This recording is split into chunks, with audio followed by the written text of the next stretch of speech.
Number 2, the curse.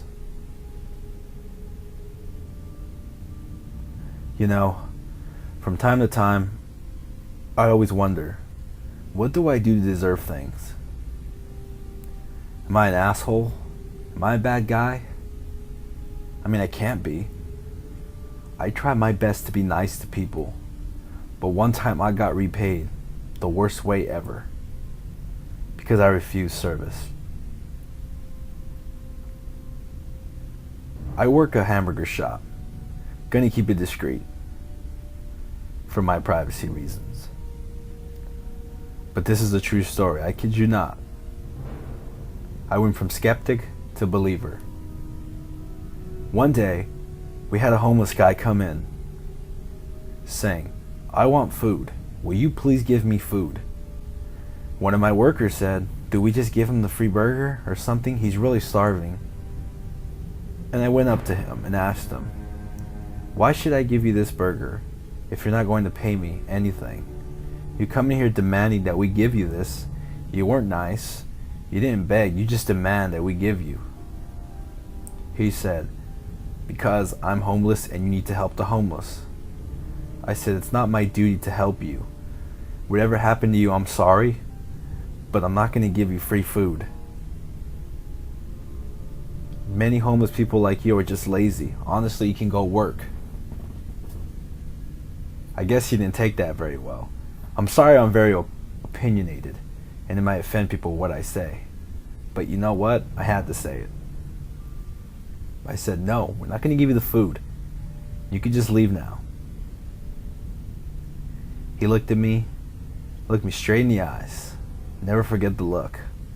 Like he was looking right through me and said, "You will regret this. You will regret this. I guarantee you."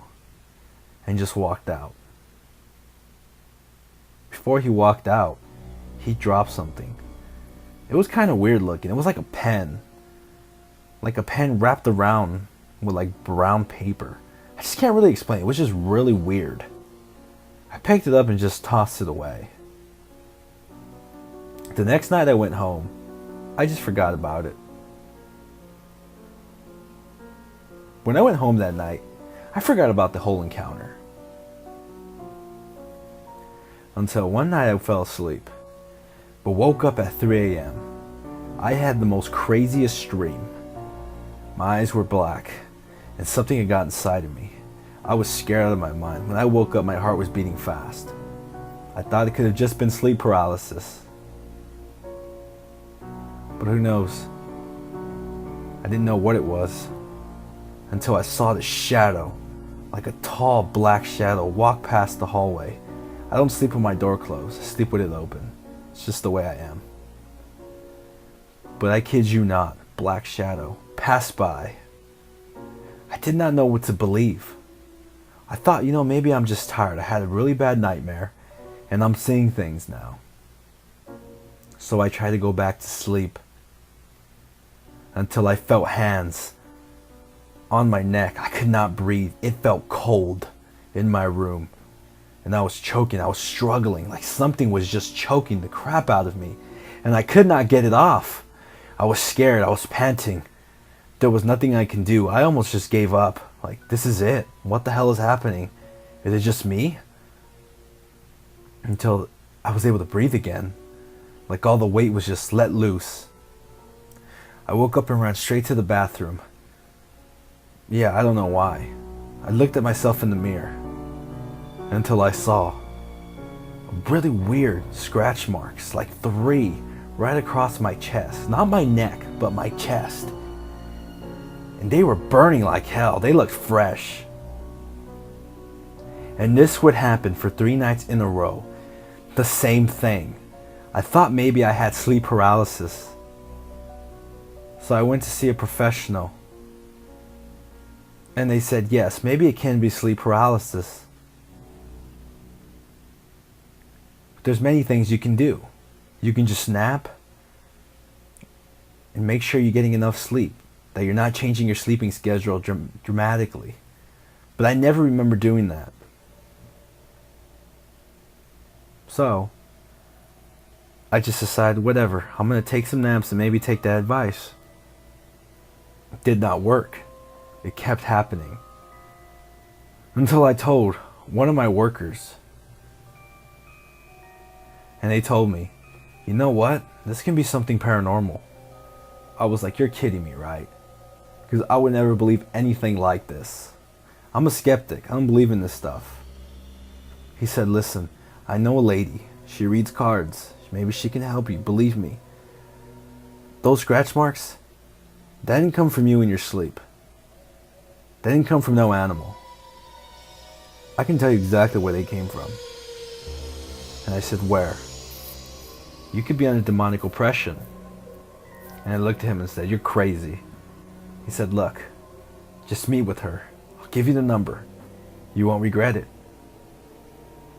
So I went. She was like some shaman or something. I really don't believe in this stuff, but I just decided to take it in consideration. So basically, I went, she read the cards and told me there was a man who put a curse on you. Very angry at you. The only man I could think of was the homeless man that I refused to serve. And she said, yes, it was that man. I was like, how would you know that? She said, because I know a lot of things. And that man despises you. All because of that one incident. And he put a curse on you. I told her about how I picked up this weird looking pen. She said that was it. That was the curse. And I just looked at her and said, well, you know what? I don't believe in this, but can you please help? I need some help, please. I'm tired of waking up with all this bull crap. She said, okay, I will help. She went in my home, did some weird like Indian cleansing with the smoke and everything. Said a bunch of weird stuff. Demanded I prayed with her. And ever since that happened, I never had these dreams again. The only thing I could take out of this story, was it that man who put a curse on me? All because I had my right to refuse service to him. I didn't have to give him free food. Like, come on. And that makes me a bad person for him to want to do something that evil to me? Do I believe it was him? But this story I can't deny.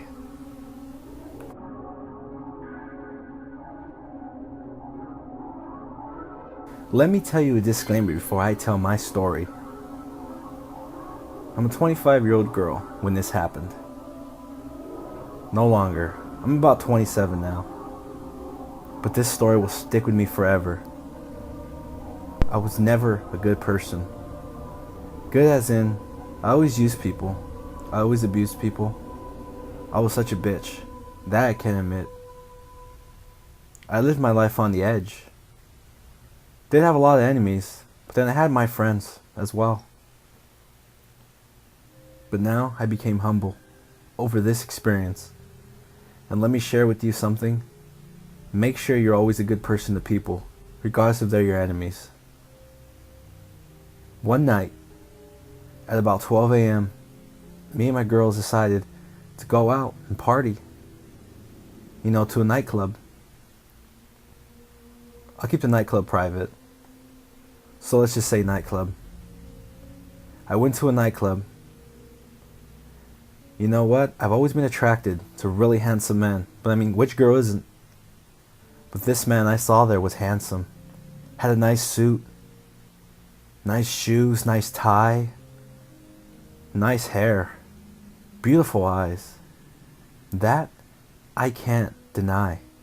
I wanted this man. Lustfully, I don't care. I approached him and tried to work my charm. He bought me a couple of drinks. Even bought my girls a couple of drinks. They were all interested in him. And they said, you know what? You should go and screw this guy. So I said, sure, why not? Why not? He took me out to dance on the floor. With everything else after here, I don't really remember, but I do have witnesses on what happened on the dance floor. People said that about 1 minute in, we were floating about 2 feet above the air. Not everybody noticed, but a couple people did. They were 2 feet above the air. Well, that's pretty high. But nobody seemed to tell us anything, except for the girls who saw. They told me after, but I didn't believe them. I thought, you know what, everybody here is drinking. You guys are all crazy. We're just drunk. And when I told the guy, he laughed.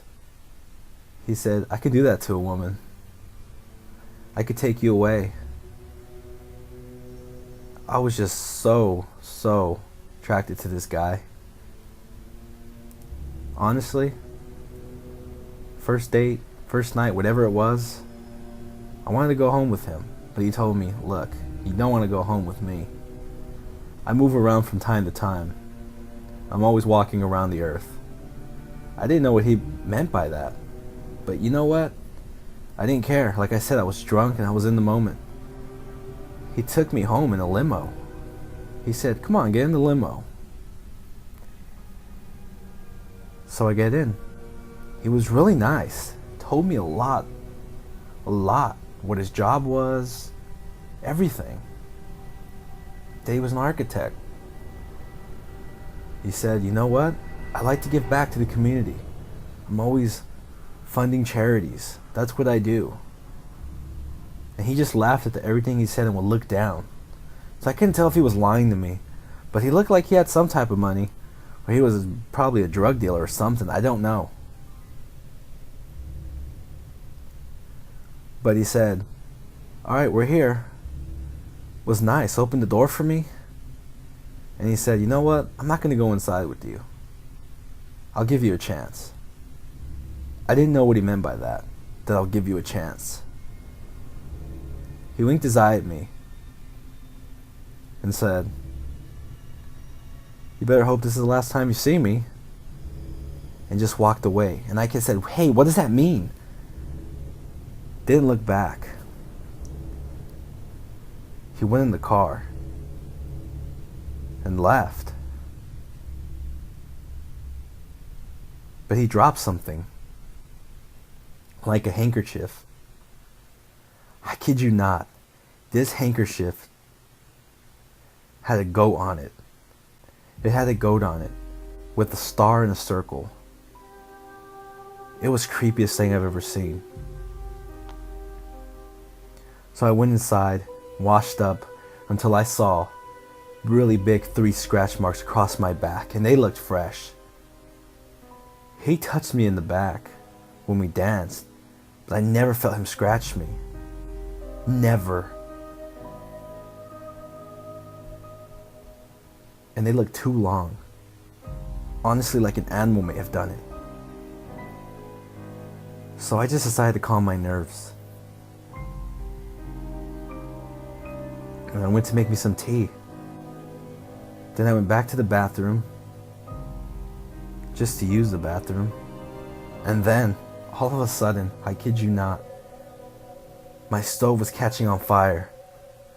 And I went quickly to put it out. Thank God I did. I was terrified. And I would never forget this encounter. That was the last time I ever saw him. But I jumped to a conclusion. This was no man. I think I danced with the beast himself. And just the thought of it made me sick. I was scared. And I lived my life differently. But I think I understand why this encounter happened to me. So what I say to you guys is, stay good. Stay humble.